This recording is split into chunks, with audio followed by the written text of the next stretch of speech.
So for the last few months, I have been in like full-on Trekkie mode. At some point, I decided to rewatch Next Generation, which it's been a while, and that sort of took me off into kind of watching slash rewatching like everything. There is a lot. There are a lot of gaps in my Star Trek education, especially now with the new series out, several new series out. Like, I've only seen the entirety of TNG, the entirety of DS9, and like a couple seasons of Voyager, and a handful of TOS episodes, and the movies. And anyway, so I've been jumping around, and recently I watched the first 2 episodes of Discovery, and here are my thoughts on them. Obviously, spoilers for just these 2 episodes. I didn't really know what to expect. I knew it had a different aesthetic. I had already heard of the character of Michael Burnham. I was quite surprised at the end. I'm like, actually at the end, where she gets sentenced to life in prison. I'm confused about 2 things. One is like, oh, she's in later episodes. How does she get out of prison? And the other thought is like, damn, that's harsh. Life in prison, like no possibility of rehabilitation, like or any kind of re-entry into some sort of society. I mean, I could understand being dishonorably discharged or something, but life imprisonment, like that seems really harsh. Like, the only person she killed was that Klingon, and she didn't mean to. And she wasn't, I wouldn't say that she was exactly responsible for starting that conflict. I mean, Takufma was determined to start something with the Federation. I mean, they had damaged that relay or whatever to get attention. They were determined to start a war. And Michael's actions may have been misinformed. They may not have, firing first may not have prevented that same conflict from starting, but life in prison is what you get for, like, murder. First-degree murder, or something like that. Mutiny, sure, would get you kicked out of Starfleet, and perhaps, some sort of punitive measure, but, like, you'd think that a couple hundred years into our future, we would have been a little bit more, we would have come up with some more restorative forms of justice. Let's see. Jumping around here. It was very refreshing to see, a woman as the captain and a woman as the first officer. That was, it shouldn't be a first this late in the game, but here we are. And 2 women of color, which is even cooler. It looks, I really like, actually, I had heard the spoiler that Giorgio was going to get killed, and it was going to be somehow Michael was involved, or some people blame it on her. I thought that was at the end of the season. So seeing Giorgio get killed at the end of episode 2 was a shock, because I thought it was coming later. I guess it makes sense because, like, they credited Michelle Yeoh as, like, a special guest star, so she's probably not sticking around long. She's probably expensive. Let's see. I thought the design of the ship was pretty cool. I'm not against, like, changes of aesthetic, not in principle anyway. They should make sense. They should convey what they're supposed to convey to the audience. I kind of liked I was confused by the bridge under the saucer section. We're used to the bridge up on top and, with a view screen, but this bridge was under the saucer section with basically windows. I mean, they were, basically windows. Like, transparent, you could see right through them. It reminded me of, like, a blimp, the little cockpit of a blimp. That's cool though. I really like, how they have this sort of um, panoramic view of at least what's below them. I guess the Shinju was designed to do things that require you to look below the ship more than above the ship, I guess. I don't know. Oh, one thing I did want to talk about was the redesign of the Klingons, and I had some thoughts about that. When I first saw it, I was like, oh, wow, the Klingons look really different, and it's interesting. What do people think of this? And there's obviously divided opinions. Some people think it's better to have visual continuity, and other people don't mind redesigns. I thought of something that, for me, completely justifies the redesign of Klingons, which is Klingons we're used to. The Klingons, like basically the ones that we see in like the original cast movies and TNG and DS9, like Worf Klingons, I guess you could say. Like they have become that particular character design has become so ubiquitous.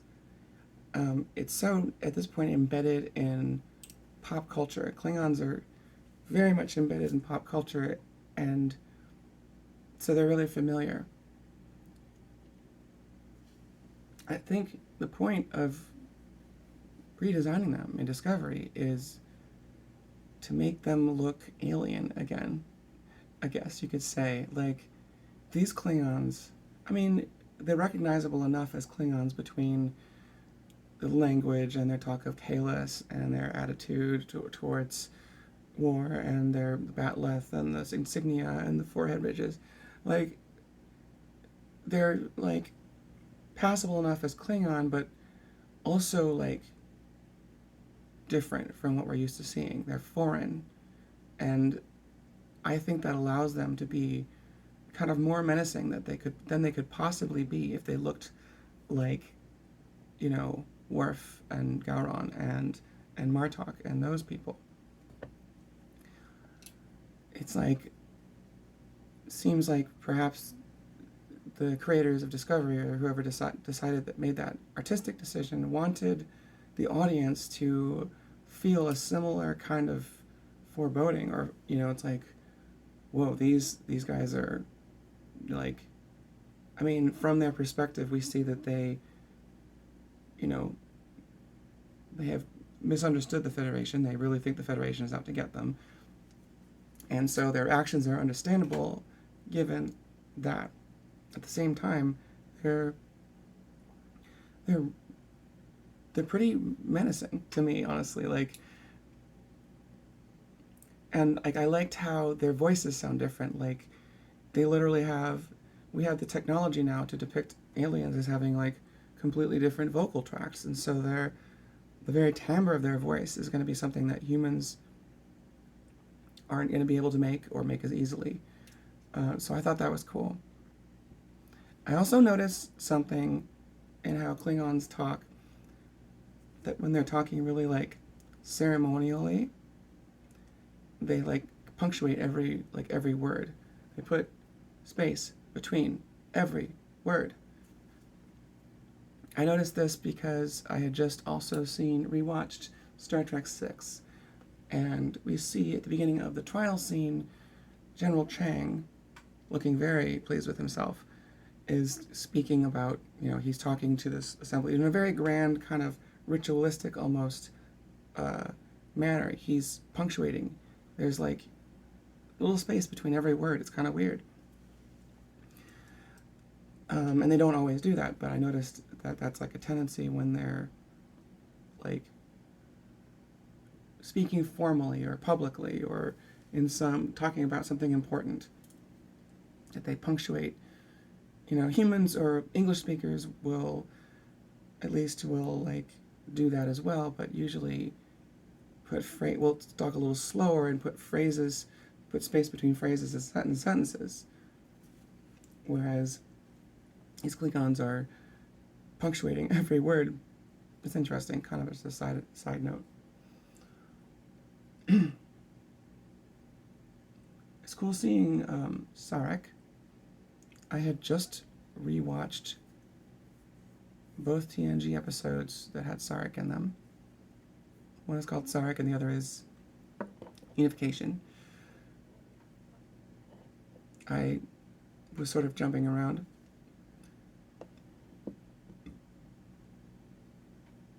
I was watching episodes that were tangentially related to backstory for Picard, which I'm watching too.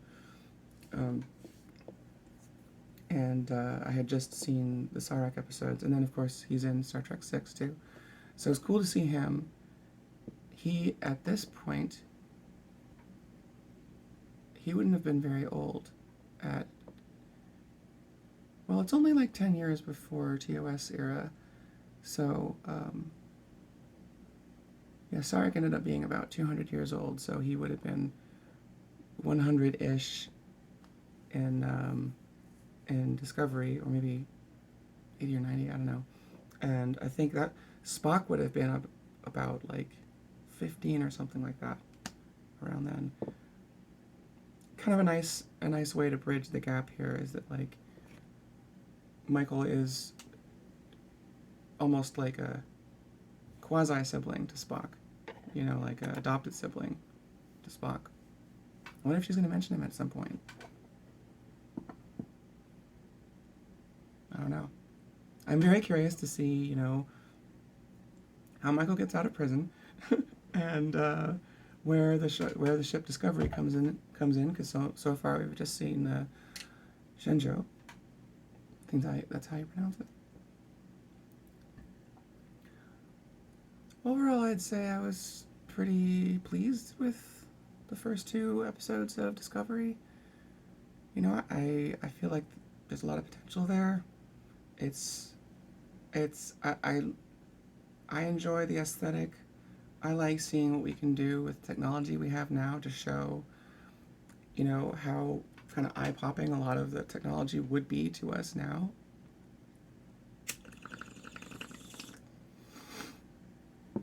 I forgot, if I'm going to smoke on camera, I should take small breaths so I don't cough and make an idiot of myself.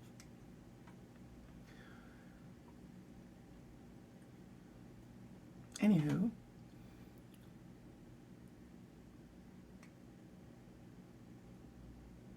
it kind of makes you think, you know, like what the whole situation is pretty confusing. It's like, well, who started what, how? Like what would have happened?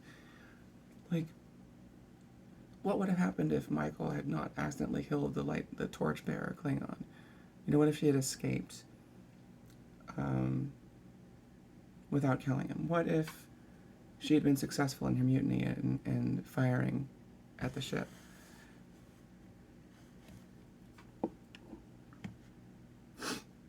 What if they just done Georgiou's plan of just killing them, which they ended up doing inadvertently, but like if they had planned just to kill Takufma, the captain might have survived.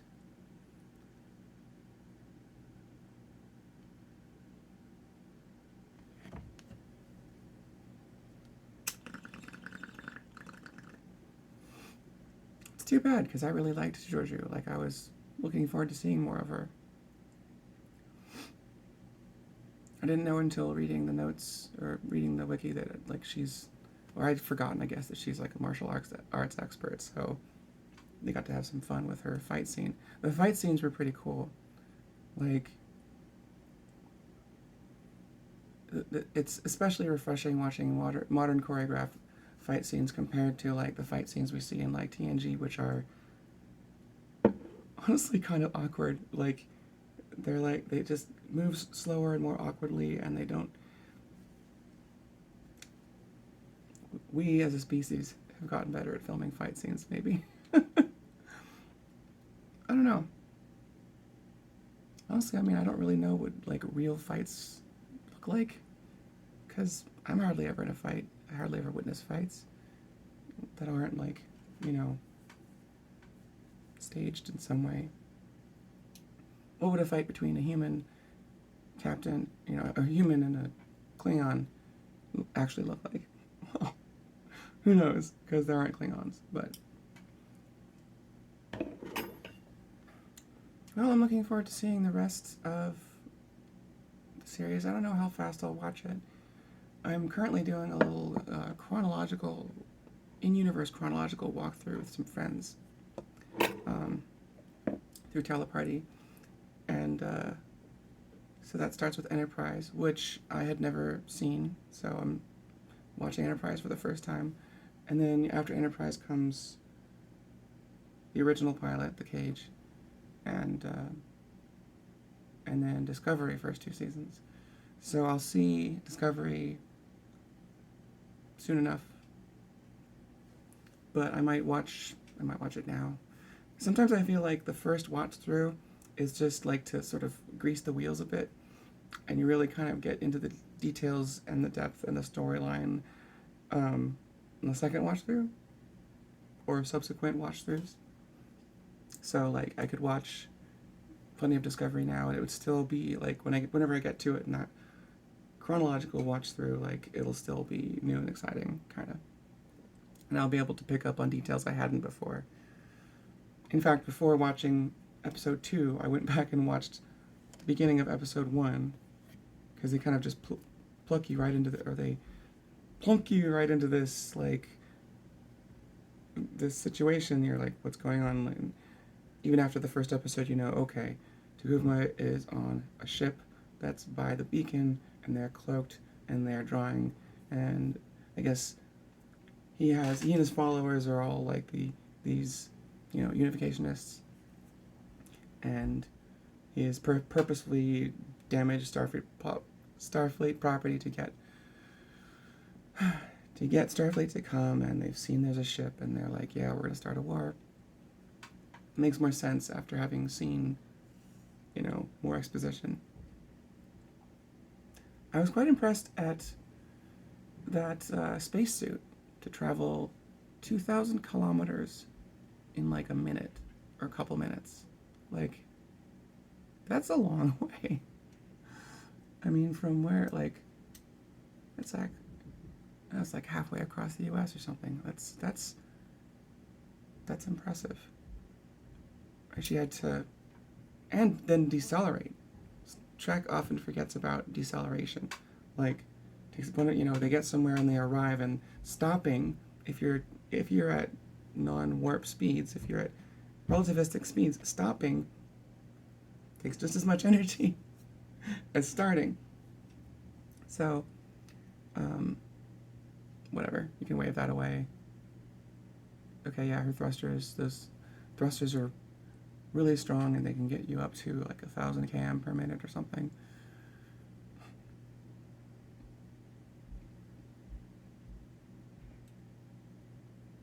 Well, live long and prosper, like and subscribe.